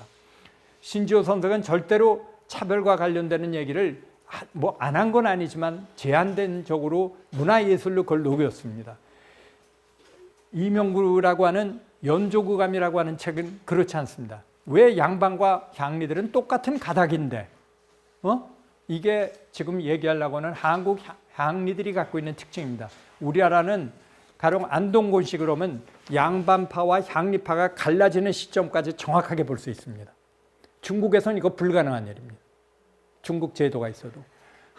가령 선산 김씨, 이 국회의원 김윤환 나온 집안이랑 전필제 김종직 나온 그 집안하고 이 바로 선산 김씨인데 갈라지는 게 뚜렷하게 보입니다. 형 집안은 선산에 그대로 있으면서 향리를 했고, 그 후손이 바로 국회의원 김윤환과 김동 저 누군가 그 아버지도 국회의원이었습니다. 김종직 집안은 떠났습니다. 그러니까 우리나라는 그렇게 갈라지는 시점까지 다 볼 수 있는 보기 드문 케이스 하나입니다. 똑같은 동종인데도 향리파, 서파, 양반파 이런 식으로 갈라지는 게 다 보입니다. 이렇게 되면은 양반이라 할지라도 자신들이 갖고 있는 권위에 제약을 받게 됩니다. 뭔가 신비한 거로 특권이 나와야 되는데 한국의 양반들이 가질 수 있는, 그러니까 양반들은 부단히 노력을 해야 되는 집단이기도 합니다. 이런 점들이, 또 향리파들은 이러한 동종이라는 게 왜 우리가 차별받아야 되냐, 같은 조상의 후손인데 이런 거를 서파도 내세우게 됩니다. 사실은 서파라든가 이런 데 대한 차별이라는 게 얼마나 문제가 됐는가. 최근에 나오는 중요한 연구는 군국기무처에 갑오경장을 할 때, 갑오경장은 정말 한국에서 그 당시에 이 정도로 과격한 게 나올 수가 없을 정도로 과격했는데, 그건 뭐냐, 군국기무처의 거의 대부분이 서파 출신들이었어요. 일상생활에서 우리의 차별을 아주 실감하고 사는 사람들입니다. 이 사람들이 우린 동학에 영향을 받았다 그러는데 사실은 그하고는 별개로 움직였어요. 서로 다른 집단들이지만 갖고 있는 양반 중심 사회에 대한 불만은 비슷했습니다. 제가 얘기하려고 하는 건 조금 앞 얘기인데 바로 이 기록입니다. 이건 뭐냐? 전라도에서 나온 건데 완영에서 바로 이 경상도에서 출간된 책을 갖다가 1850년 12월에 전라도 감령의 영청에서 새롭게 갖추었다. 이런 게 뒤에 바로 이 연족이라는 책의 뒤에 쓰여져 있는 것입니다. 이 얘기는 뭘 얘기하는가? 전라도 감령의 영방에다가 이 책을 갖추고 있다는 얘기는 전라도에 있는 영리들이 이 책을 다 봤다는 얘기입니다. 그 얘기는 이분 사람들은 보고 각지로 다시 또 자기 근무 마치면 돌아갑니다. 그러면서 경상도에서 나온 이 책에 대한 지식들을 전부 나눠 갔습니다. 향리들의 말하자면 집단의식들이죠. 왜 우리가 차별받아야 되는가? 여기에 보면은 그 임진왜란에서부터 시작해서 이거 굉장히 방대한 책입니다. 그리고 속편이 나왔는데 속편도 아주 보물과 같은 것입니다. 그러니까 이런 내용들, 말하자면 향리의 네트워크라는 게 있습니다. 이런 감령이라고 하는 게 독특한 제도일 뿐만 아니라 병영과 수영도 영리들을 차출을 해가지고 각 지역마다 돌아가면서 하는데, 이게 지역으로 가면은 전주 같은 경우에는 그러니까 전주에 있는 전라도 감령 같은 경우에는 대개 전주 중심의 지역으로 가면 갈수록 편중이 됩니다. 근데 일종의 분할인 것 같아요. 이 남도 쪽 같은 데는 해남과 강진과 여수가 있기 때문에 그쪽의 영리들은 그쪽 지역 사람들이 주로 가는 게 아니었는가 싶습니다. 그러나 초기만 하더라도 대개는 전라도 55개 내지 54개 군현에서 대개 전라도 감령에서 영리로 근무했던 게 사실입니다. 그러다 보니까 어떤 현상이 나타나는가? 감령이라든가 이런 행정기구는 가장 많은 정보와 새로운 변화가 오가는 것입니다. 그러다 보니까 아주 벽촌에 있는 지역이라 할지라도 근현대 이후에 향리들의 새로운 사회 진출은 다른 포구라든가 이런 대도회만큼 이상으로 활발했다는 것입니다. 어떻게 이렇게 등가적일까? 그거는 바로 새로운 정보를 나눠 가질 수 있는 이런 시스템 때문에 가능했을 거다. 이렇게 생각이 되고 있습니다. 영리들에 관한 여러 가지 얘기가 있지만은요. 그래서 이 사람들이 그냥 행정을 했던 게 아닙니다. 25년에는 순창에 가령 옥몽진이 이 사람들도 국가의 전략에 대해서 국가의 정책에 대해서 끊임없이 문제를 제기하고 났습니다. 옥몽진 같은 사람은 향리들이 원래 박립을 쓰게 돼 있는데 그 박립을 갖다가 박립이라는 거는 부모가 돌아가셨을 때 쓰게 돼 있는 건데 이걸 향리들에 대한 차별로 만들어놨던 조선 건국과 더불어서 만들었는데 이걸 없애기 위해서 부단히 노력을 했습니다. 제일 먼저 전라도에서 1525년도에 순창에서 이 옥몽진은 나중에 옹씨인데 순창 옹씨인데 문과에 급제한 인물입니다. 이 사람이 전라도 감령에 호소해가지고 했는데 아마 성취가 안 된 것 같아요. 그 다음에 아까 얘기한 대로 요 1563년도에 순창에서 그냥 기록물을 약간 열거하듯이 얘기한다면요. 이 금성산에 있는 사우와 마찬가지로 순창에도 국가에서 재지내게 됐는데 조선 전기에 국가가 했었던 것에 중요한 것의 하나는 사직단, 여단, 성황당을 일률적으로 만들어 놓고 그걸 따르게 하는 것입니다. 그런데 지역마다 향리들이 주제가 돼가지고 제사를 지내고 이러는 향리 중심의 권위와 질서라고 하는 게 있어 왔거든요. 이것과 많은 갈등이 벌어집니다. 제일 중요한 게 성황신의 갈등. 그런데 지금도 여러분들 알기는 강릉 단오제 이거 다 호장이 제사를 지내는 것입니다. 네. 대부분 지역이 호장은 이런 거에 제사를 지내는 역할들을 해왔습니다. 그거는 그 지역의 중요한 제사장이고 지역의 문화의 권위를 말하는 것이죠. 이방은 그런 역할이 아니라는 것입니다. 그런데 제가 얘기 드리는 게 바로 순창에서 1563년도에 성황대신 사적기라고 하는 걸 만드는데 이게 왜 중요한가? 고려시대 때 공문서가 여기에 2점을 새겨놨다는 것입니다. 그런데 이 기문을 쓴 사람들이 바로 향리들이었습니다. 향리는 뭔가? 이제 바로 비로소 단오제라든가 이런 경우는 향리들이 주재하는 것으로 하고 지방관은 지방관으로 지내는 거로 이원화가 되기 시작을 합니다. 지역에. 그것에 대해서 대개 끊임없이 갈등이 있다가 대개 이것이 이렇게 둘러서 되는 것들을 비공식적으로 묵인받기 시작하는 시점이 대개 이쯤 됩니다. 지방관은 여기에 신상을 만들어 놨다. 일체 안 됩니다. 그거 다 불태워버리고 없애려고 그랬거든요. 다들. 많이 없앴고. 그런데 오로지 성황 위판이다. 이렇게 써놓기만 위판만 하기를 바랬는데 일반 사람들은 거기에 대해서 그렇게 생각하지 않았습니다. 그러니까 이런 지역과 중앙은 표준화하려고 그랬는데 결국 한말까지 어떻게 되는가? 지방관이 주재해가지고 대개 향교에서 제사를 지내는 성황제는 몇 사람만 모여서 지내는 전혀 지역에서 별로 관심도 없는 그런 마지못해 지내는 제의가 됐는데 가령 강릉 단오제라든가 하는 거를 표정하듯이 이런 지방에서 향리들이 주재하는 제의는 그 지역의 대규모 축제로서 대개 목숨을 이런 거를 이해하지 않으면 어렵습니다. 이 대신사적기는 어떻게 보면 그런 타협의 산물이다 하는 것입니다. 향리들은 절대로 그대로 주저하는 게 아니라 끊임없는 이런 관계 속에서 자기 목소리를 내려고 그랬던 거죠. 아까 박립 문제는 경상도 경우에는 이 전부 71개 군현인데 여기서 모든 대표자들이 나와서 그중에 98명이 한양에 직접 가서 하소연해서 박립을 쓰지 않게끔 해냅니다. 그리고 바로 영리들의 명단도 수록을 하기 시작을 했고요. 임진왜란 때 가보면 어떻겠는가? 임진왜란 때 유명한, 여기에는 지금 전라도 지역은 제가 찾아보질 못했는데 있을 거라고는 하지만 거의 전국 각지 항리하고 관련되는 기록물은 거의 다 찾거나 봤다고 생각을 하는데 아직은 못 봤습니다. 임진왜란 때 의성향리 이타경의 정막록은 유명합니다. 보물로도 지정됐고, 그 다음에 제가 찾아낸 유석진이라고 하는 인동 출신의 향리에 임진일기가 있습니다. 이거는 굉장히 소중한 기록물인데 왜 중요한가? 실제로 향리로서 겪었던 일들을 갖다 소상하게 써놓습니다. 이 사람의 이름은 임진일기인데 이 사람의 일기를 보면 일본한테 당한 것보다 중국한테 당한 게 더 혹독한 거로 나옵니다. 중국은 오래 있었고 이쪽 지역에 종종 임진왜란과 관련돼서 우리가 임진은 일본이라고만 자꾸 연상을 하지만 사실은 이런 얘기들이 이런 기록이 아니면 어렵습니다.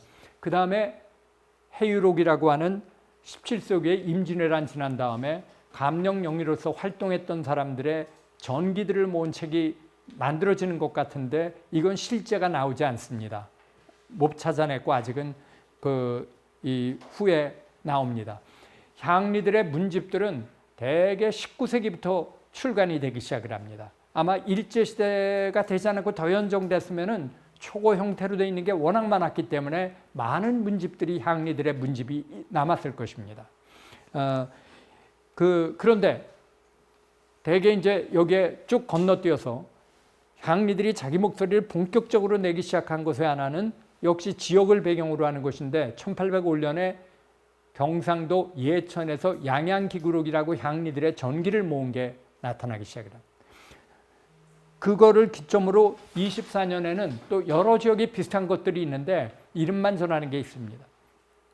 24년에 기록물, 안동에서 출간한 것은 굉장히 중요한 기록물입니다. 왜냐하면 안동 향리들의 중요한 미덕과 전기를 모아놓은 것과 그 책 자체는 흥미로운데 더 중요한 거는 이 앞에 있는 서문과 발문인데 당대 내노라고 하는 권력자들이 쓴 서문과 발문의 양이 책의 본문보다 더 많습니다. 우리로 치면은 추천사 이런 얘기들, 안동 향리들이 갖고 있는 위세인데 안동 향리들은 경상도 감령을 거의 그 부근에 있는 사람들과 더불어 독점 안배하다시피 했습니다. 안동 양반들이 유명한 건 바로 안동 향리들 때문이라고 생각해도 과언이 아닙니다. 이분들이 갖고 있는 위세라고 하는 것은 우리의 상상을 초월하고 기록물 양도 그렇습니다. 지금 그래서 안동은 이런 선생안을 만들고 중요하다고 생각을 했기 때문에 왕조실록과 같이 세 군데다 자료를 복사해서 보관을 했을 정도입니다. 그러니까 이런 기록문화 전통들이라고 하는 게 남아 있고 지금도 안동 지역에서 무슨 찾아낸 자료들 언제 이걸 출간할지 걱정이 될 정도로 양이 제법 있습니다. 안동 물론 근현대 이후에 이분들 후손 가운데 사회적으로 두드러지고 무슨 여러 분야에서 뛰어난 활동을 한 사람들의 수는 헤아릴 수 없을 정도입니다. 서울대 총장에서부터 시작해서 국회의원, 안동소주, 안동여중에서부터 얘기를 하면 끝이 없을 것 같습니다. 그다음에 이제 지금 얘기했던 이 중요한 책이 연조국감은 그런 거의 결정판입니다. 1840년 내지 50년 사이에 걸쳐 만들어졌고 속편까지 만들어졌는데 이 책은 한국 사학사뿐 아니라 사회사에서의 가장 이정표가 되는 책인데 이번에 요 전라도 이거 혹시 더 유파되지 않은 건 아닌가라고 생각을 했더니 바로 전라도 감령의 영리의 모임들인 영방에 비치했다는 기록물이 나오는 바람에 이게 전라도에서도 다 읽어봤구나 하는 생각을 갖게 됐다는 것입니다. 이거는 본인이 출간한 것만은 아닙니다. 경상도 많은 지역에서 돈을 모아서 함께 책을 찍어냈다는 게 더 중요한 의미를 갖고 있다. 이렇게 얘기할 수 있습니다. 그 다음에 앞서 얘기한 대로 1870년과 80년 사이에 고창의 향리 신재호가 말하자면 판소리 개작하고 그런 거예요. 70년대. 이스라엘이 직접적인 비판의 목소리를 내는 것뿐만 아니라 문화예술적으로 이런 식으로 해서 했었던 거는 신지어 선생은 그 중에 대표적일 뿐이지 크고 작은 많은 사람들이 많다는 얘기를 드리고 싶습니다. 여기에 또 하나 얘기를 추가할까요? 몽고하니 사람에 따라서는 얘기가 다릅니다. 왜냐? 연조구감 같은 경우에는 결국 가서 이 사람의 목소리가 향리들의 이야기를 갖다가 받아들여 줄 만큼 한국이 한말에 열려진 사회가 됐던 게 아닙니다. 끝까지 한국은 불평등한 그런 구조를 갖고 앉아갔다는 것입니다.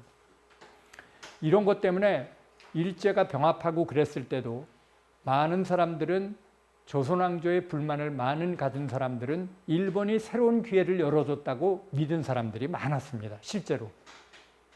그 냉엄한 역사로 우리가 봐야 되는데 그 중에 하나가 바로 아주 친일파의 함경도 지사를 하고 그랬던 박영철이라고 하는 인물입니다. 익산, 요 함렬 이쪽 지역인데요. 전주에서 활동했고 여기서 길게 얘기할 수는 없지만 굉장히 중요한 인물들인데 이 사람이 바로 자서전을 갖다가 해방되기 전에 책을 냈습니다. 이 자서전에 보면 그런 내용이 똑같은 게 수록이 되어 있습니다. 내가 말하자면 조선왕조 그런 거였다면 나는 이런 기회를 갖지 못했을 거라고.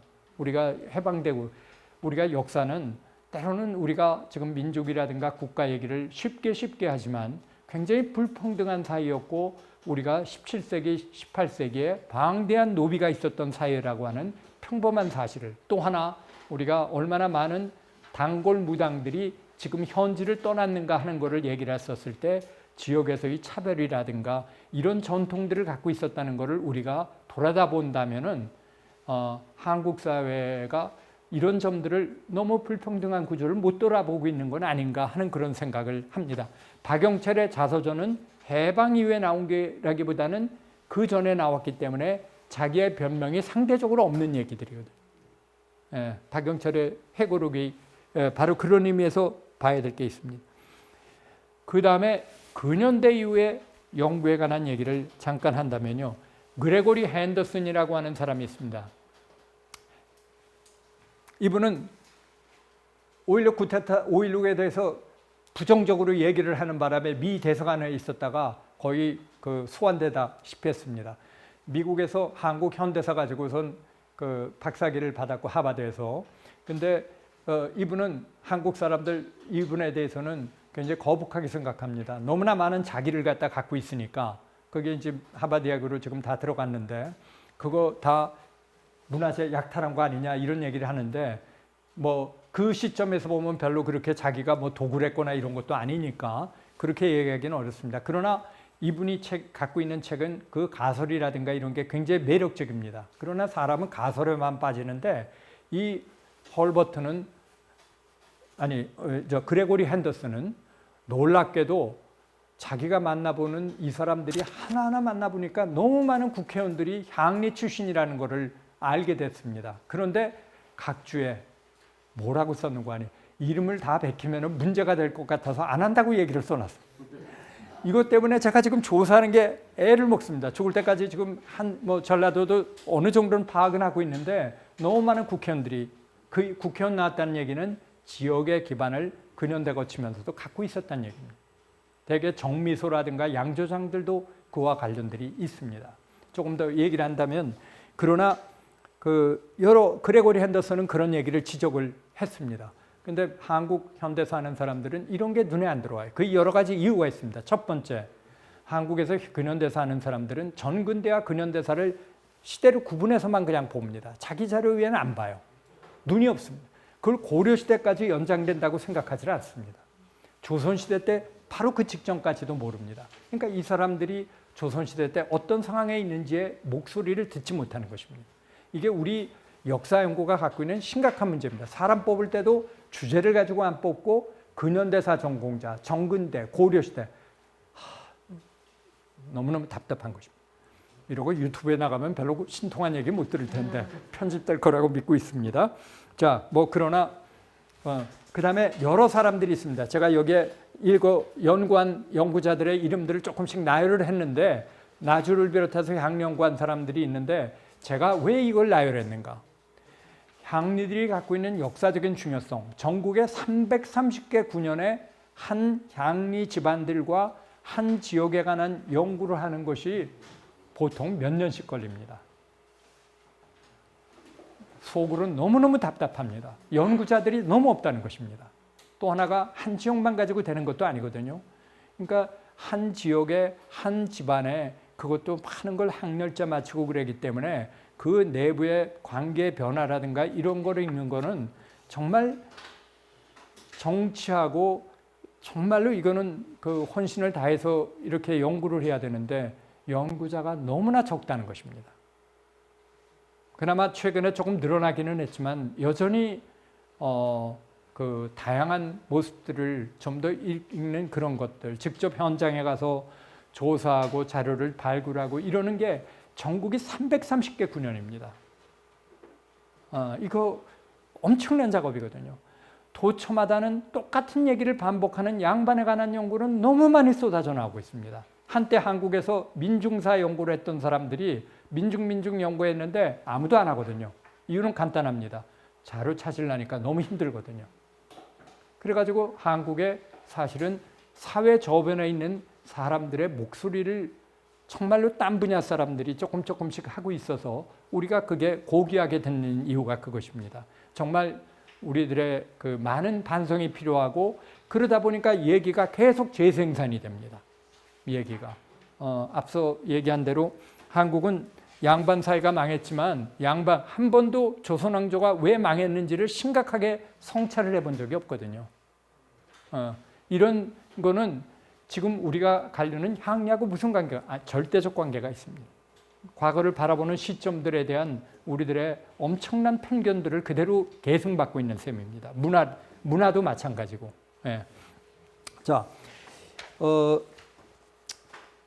제 얘기를 딱 10분만 끝내겠습니다. 왜냐하면 제가 했었던 여러 가지 경험들에 관한 일종의 민족지를 얘기를 하는 작업인데 조금 밤새도 불가능한 일 수 있으니까 그러나 아까 잠깐 자료를 보고 아마 그 몇 분들이 같이 둘러앉아가지고 얘기했었던 얘기가 정말 생명력 있고 제가 듣는 신선한 얘기들이었습니다. 그런 얘기들이 참 중요한 얘기였다라는 얘기를 생각을 하게 됩니다.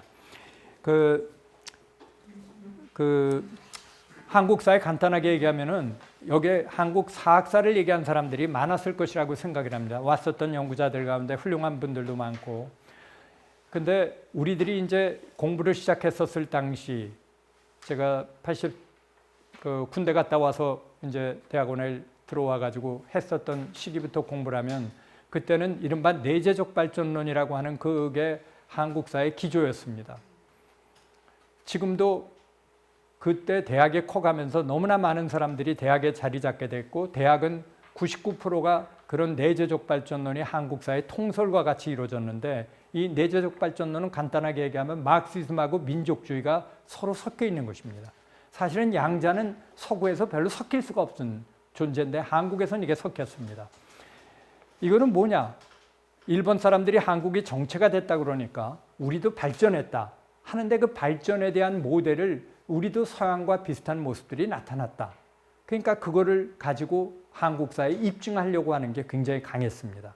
그러다 보니까 요즘으로 치면은 굉장히 우리의 발전을 강조한다는 의미에서의 민족주의적인 색채가 있는데 한편으로는 서구를 그대로 추종하는 서구 모델들을 따라갔다는 것입니다.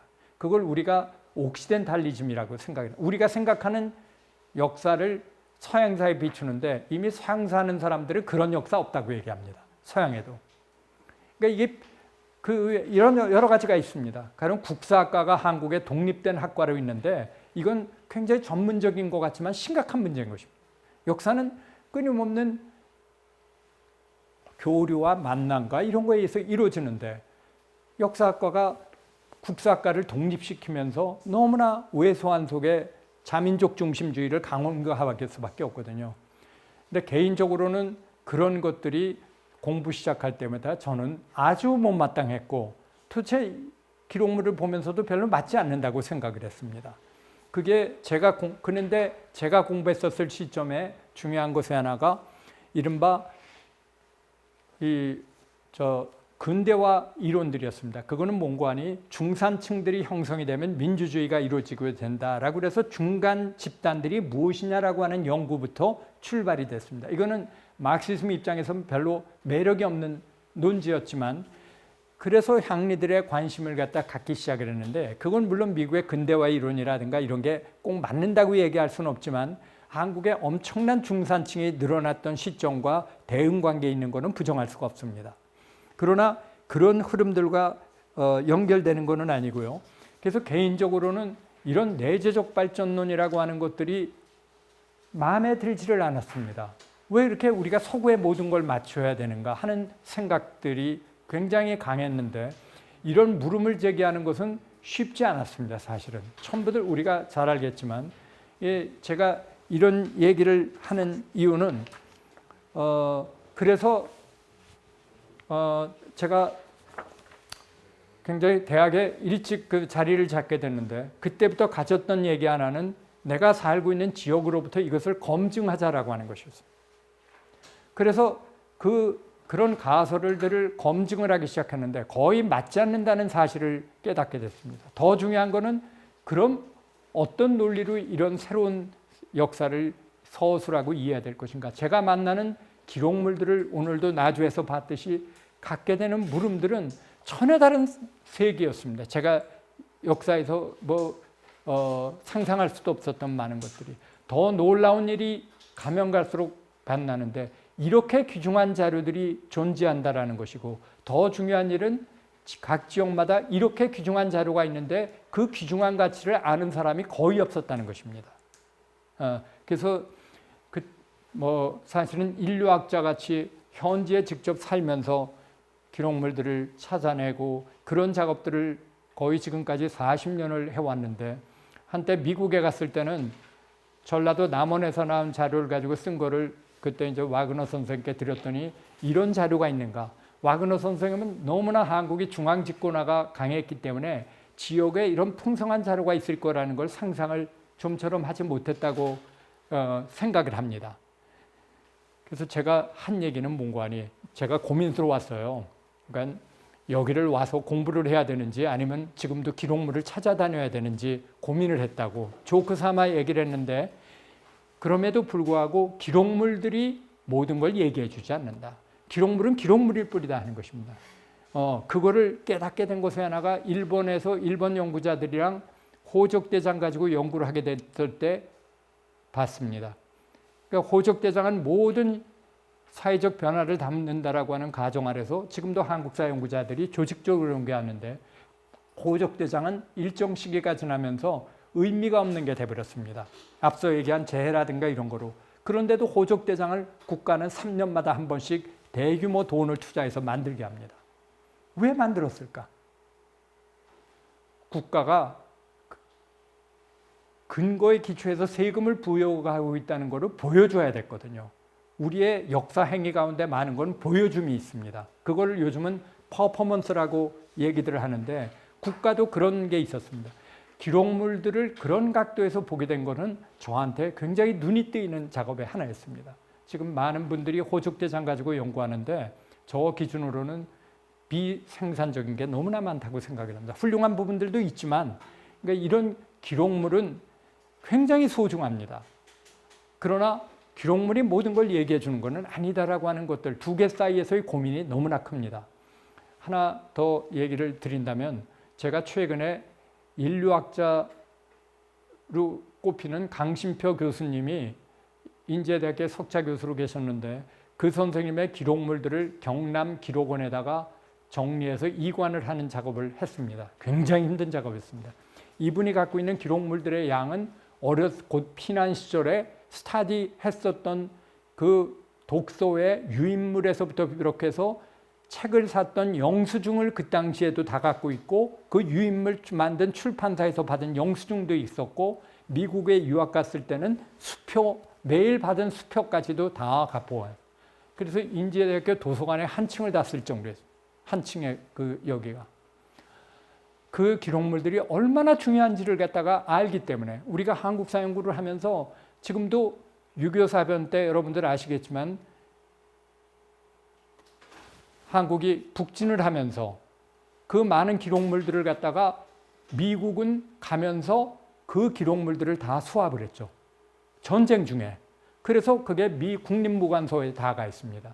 우리가 45년도 이후부터 해방 이후에 북한의 역사를 연구하려면 다 미국 가야 됩니다. 어떻게 전쟁 중에 그렇게 기록물을 모을 수 있을까?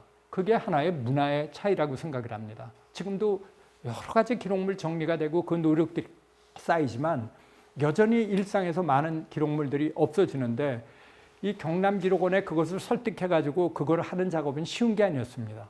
근데 저희 같이 공부했던 사람들, 제자들이 그 작업을 10여 명이 장기간에 걸쳐서 그거를 정리해가지고 제한된 양만 받아주겠다고 그래서 그거를 버리는 과정들이 너무나 마음이 아팠습니다. 그런데 더 재미있는 얘기를 하나 드린다면 제가 그 작업을 하고 있는 중에 남아프리카 칼라리 사막에서 카톡이 떴습니다. 제가 아는 시인이시고 선배 어느 교수가 저한테 메시지를 넣었는데 그거는 그쪽에 살고 있는 여러분들 부시맨들의 시를 차연해 가지고 본인이 쓴 시이기도 합니다. 그 얘기는 뭔가? 부시맨들은 자기가 살았던 행적을 다 지워지기를 바란다고, 사막을 가도 바람이 불어서 다 발자국이 없어지기를 바란다고, 저는 반대로 기록물을 남기기 위해서 피눈물 나게 노력을 하고 있는 먼지구덩이에서 작업을 하는데 그 메시지를 받았습니다. 이런 아이러니가 어디 있겠습니까? 그런데도 불구하고 그 선생님도 피눈물 나게 자기의 내부의 속사를 다 드러내는 것입니다. 그 일기도 그렇고 다 그게 지금 이번에 제가 피난 시절에 스타디 그룹을 했던 것들에 관한 책을 내는데 그걸 보면은 한국 전쟁기에 우리는 어두운 시절에 관한 얘기만 끊임없이 만들어내가지만 그 당시에 피난학교 학생들이 얼마나 미래를 생각했는지 그걸 잊고 있습니다. 이분 당장 먹고 이러는 것들이 어려운 속에서도 국제기구에 가서 일하고 싶다라든가 농촌봉사하고 싶다라든가 이런 얘기들로 가득 찹니다. 이게 바로 한국의 60년대라든가 이런 근대를 만든 부분이라고 믿고 있습니다. 그렇다면 기록 하나하나에서도 우리들이 무엇을 볼 수 있는가, 그들의 목소리를 들었는가 하는 그런 생각이 들더군요. 제 얘기가 길었지만 항리들은 자신들의 목소리를 되살려주지 못하고 연구자 손에 의해서 너무나 많이 만들어졌거나 그런 것이 너무 크다고 생각을 합니다. 오늘 제가 뒤에 여러 가지 얘기들이 있습니다만 향리만 물론 가지고 연구를 한 건 아닌데 그걸 중심으로 확장이 되다 보니까 판소리하고도 연결이 되고 탈춤하고도 관련이 되고 최근에는 포퓰러 컬처 전반에 관한 책을 쓰고 있는데 이게 얼마나 이 중심이 되는가. 딱 하나만 더 그림도 준비해 온 게 있지만 제가 하나 이게 요것만 보고 조금 보고 소화라고 하는 사람은 중국의 한나라의 재상입니다. 이게 놀랍게도 경상도 상주에서 나왔는데 이 사람은 향리로부터 출발해서 아전으로부터 출발해서 장상이 된 사람입니다. 판소리라든가 이런 데도 나오고 한국에서도 중요하게 꼽히는 인물이었는데 이게 바로 향리 후손이 갖고 있었습니다. 이건 아마 향리들의 자기네 제당에 모셨을 것입니다. 우리 성황당 비슷하게 부군당에 있었을 거라고 생각을 합니다.